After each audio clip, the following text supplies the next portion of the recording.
بسم اللہ الرحمن الرحیم۔ الصلاۃ والسلام علیک یا رسول اللہ وعلی آلک و اصحابک یا حبیب اللہ۔ لاکھوں کروڑوں درود محمد اور آل محمد پر کہ جن کے صدقے اور وسیلے سے اللہ پاک نے ہم پر اپنی بے پناہ عنایات جاری رکھی ہوئی ہیں۔ معزز سامعین کرام، السلام علیکم۔ ایک بھائی ہیں محمد علی، ملتان سے تعلق رکھتے ہیں، لکھتے ہیں کہ میں جب بھی نماز یا قرآن پاک پڑھنے کی کوشش کرتا ہوں تو میرے ہاتھ پاؤں اور ماتھے پر پسینہ اور ساتھ ہی گھبراہٹ شروع ہو جاتی ہے۔ ایسا لگتا ہے کہ کوئی دل پر دباؤ ڈال رہا ہے۔ پھر میں تلاوت اور نماز چھوڑ دیتا ہوں۔ تقریباً 1.5-2 سال پہلے مجھے ایک کتاب پڑھنے کا موقع ملا۔ اس کتاب کو پڑھ کر میرے دل میں درود شریف پڑھنے کی شدید خواہش نے جنم لیا، اور پھر میں نے صبح و شام ایک تسبیح درود شریف پڑھنا شروع کر دی تو مجھے ایک روحانی سکون ملنا شروع ہو گیا، اور پھر یہ تعداد 1000 مرتبہ روزانہ صبح و شام تک پہنچ گئی۔ عبادات میں گھبراہٹ والا معاملہ بھی ختم ہو گیا اور بہت روحانی سکون ملنا شروع ہو گیا، اور یہ سب کی سب برکات درود شریف کی ہے۔ میرے عزیزو، درود شریف واحد ایک ایسا موضوع ہے کہ جس کو پڑھیں یا سنیں خود بخود دل پر اثر کرتا ہے، اور ایک امید کی کرن پیدا ہوتی ہے، ایک نئی زندگی ملتی ہے انسان کو، ایک نیا یقین بنتا ہے۔ یہی وجہ ہے کہ میں اکثر زور دیتا ہوں کہ درود شریف پڑھنے کے ساتھ ساتھ لکھے بھی، اور خاص کر درود شریف کی دعوت دینے کا خصوصی اہتمام کیا جائے، کیونکہ شاید ہمیں اس چیز کا اندازہ نہ ہو کہ ہمارا ایک بتایا ہوا یا سنایا ہوا مشاہدہ کسی کے دل پر کتنا اثر کر جائے، اور وہ اپنے سارے غم بھول کر درود شریف کے رستے پر چل پڑے، اور اس کو وہ برکات ملنا شروع ہو جائے کہ جس کا اس نے اندازہ بھی نہ کیا ہو، جس کا اس نے سوچا بھی نہ ہو، ایک نئی زندگی مل جائے اسے۔ یہ سب کیسے ممکن ہوا کہ ہمارا بتایا ہوا یا سنایا ہوا مشاہدہ یا روحانی خواب اس تک پہنچا، تو اس کے دل میں درود شریف پڑھنے کا شوق پیدا ہو گیا۔ اب دیکھیں، ہماری وجہ سے ایک شخص نہ صرف نیکی کے رستے پر چل پڑا بلکہ اسے جینے کا سہارا ملا۔ میں نے کہا نا، نئی زندگی ملتی ہے انسان کو۔ نئی زندگی سے کیا مراد ہے کہ ایک انسان پریشانیوں میں گھرا ہوا تھا، مسئلوں میں پھنسا ہوا تھا، مشکلات میں غرق ہوا پڑا تھا، ہر طرف سے مایوس ہو چکا تھا، اپنے پرائے سارے ساتھ چھوڑ گئے تھے، زندگی سے نا امید ہو چکا تھا۔ لیکن جب اس نے درود شریف کے مشاہدے پڑھے یا سنے تو اس کو ایک جینے کا سہارا ملا، نئی زندگی ملی کہ یہ سب درود کی برکت سے ممکن ہے۔ میں بھی درود پڑھتا ہوں، میں بھی اپنے نبی پر درود بھیجتا ہوں، اور جب وہ درود پڑھنا شروع ہو جاتا ہے تو سمجھو بارگاہ نبوی صلی اللہ علیہ وآلہ وسلم تک پہنچ جاتا ہے۔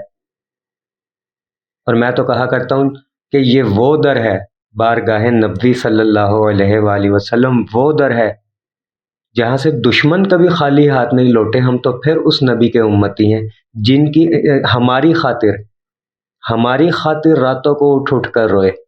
تو کیا جب ہم اس در پر پہنچ جائیں گے، ہمارا نام لے کر بتایا جائے گا کہ یا رسول اللہ صلی اللہ علیہ وآلہ وسلم فلاں بن فلاں نے، فلاں کے بیٹے نے یا فلاں کی بیٹی نے آپ پر درود کا ہدیہ بھیجا ہے، تو نبی علیہ الصلوۃ والسلام کی روح مبارکہ کتنا خوش ہوگی، اور ہمارے لیے دعا و استغفار کا خصوصی اہتمام کریں گے۔ اور جس کو نبی علیہ الصلوۃ والسلام دعا دے دے، جس کے لیے نبی علیہ الصلوۃ والسلام استغفار کر دیں، تو وہ پریشان حال نہیں رہ سکتا۔ ہم اس نبی کے امتی ہیں کہ جس نے جانوروں پر بھی رحم کیا ہے۔ ہم تو پھر انسان ہیں، کیسے ممکن ہے کہ اس در پر پہنچ کر بھی ہم نا امید ہو جائے، ہماری حاجت پوری نہ ہو؟ شرط یہ ہے پڑھتے رہیں، لوگوں کو درود شریف کے فضائل بتاتے رہیں، مشاہدات سناتے رہیں، تاکہ دیے سے دیا جلتا رہے اور روشنی زندگی میں تو کیا قبروں تک بھی اس کی روشنی پہنچے۔ آٹومیٹیکلی ثواب سب کے اکاؤنٹ میں منتقل ہوتا رہے، ایک چین بن جائے، ہاتھوں میں ہاتھ ڈال کر جیسے قافلہ چلتا ہے نا، ایسے یہ قافلہ اپنی منزل کی جانب روا دوا ہو۔ میرے عزیزو، درود شریف خود بھی پڑھیں، لکھیں بھی، اور دوسروں کو بھی اس کی دعوت دیں، اپنے مشاہدات لوگوں کو سنائیں۔ اپنا نام بے شک نہ لیں، فرض کر لے کہ ایک خاتون نے بیان کیا ہے یا ایک شخص نے یہ واقعہ بیان کیا ہے، بے شک اپنا نام نہ لے، اجتماعی طور پر جو ہے وہ مشاہدات سنانا شروع کرے، لوگ اس رستے کی جانب آئیں گے۔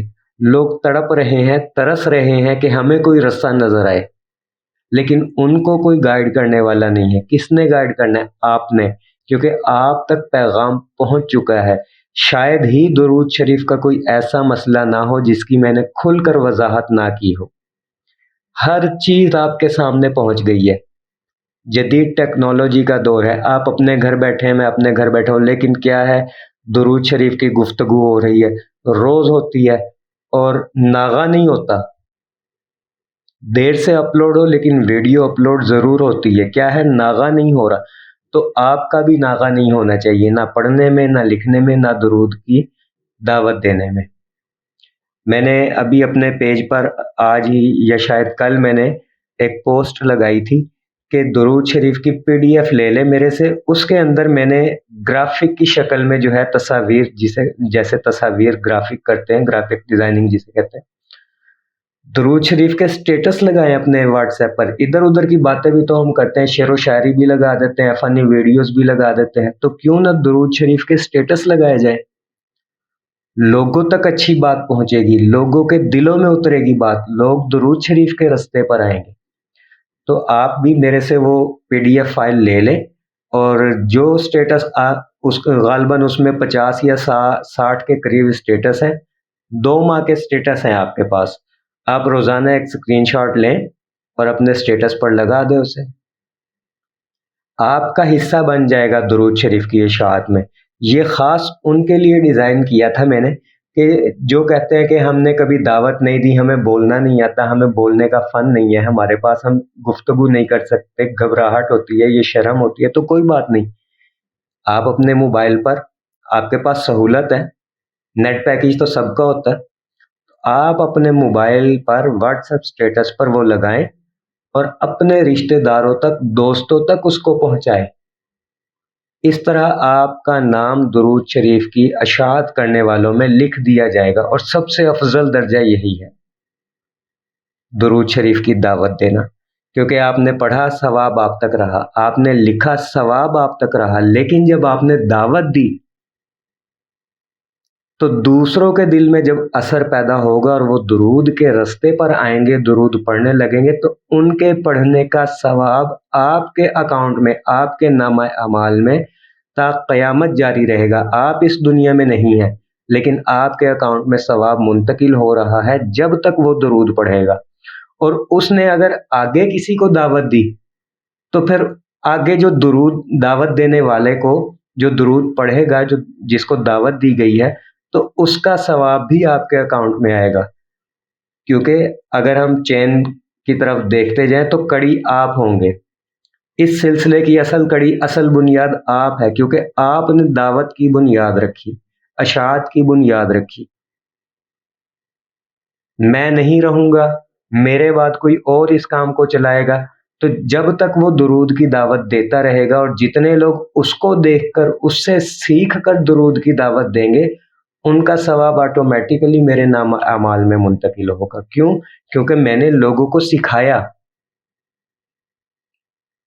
یہ وہ سلسلہ ہے جو قیامت تک ختم نہیں ہوگا، اور یہ وہ سلسلہ ہے جب کچھ نہیں تھا تب بھی یہی تھا، اور جب کچھ نہیں ہوگا تب بھی یہی ہوگا۔ تو میرے عزیزو، آئیے اس رستے کی طرف آئے جہاں آپ کو اس کی برکات ملیں گی، نہ صرف دنیا میں بلکہ آخرت میں بھی عظیم الشان اجر و ثواب آپ کو ملے گا۔ دعا گو ہوں کہ اللہ پاک ہم سب کو درود شریف پڑھنے، پڑھوانے، لکھنے، لکھوانے اور اس کی اشاعت و تبلیغ کرنے والا بنائے۔ صلی اللہ علی محمد، صلی اللہ علی محمد، صلی اللہ علی محمد۔ السلام علیکم۔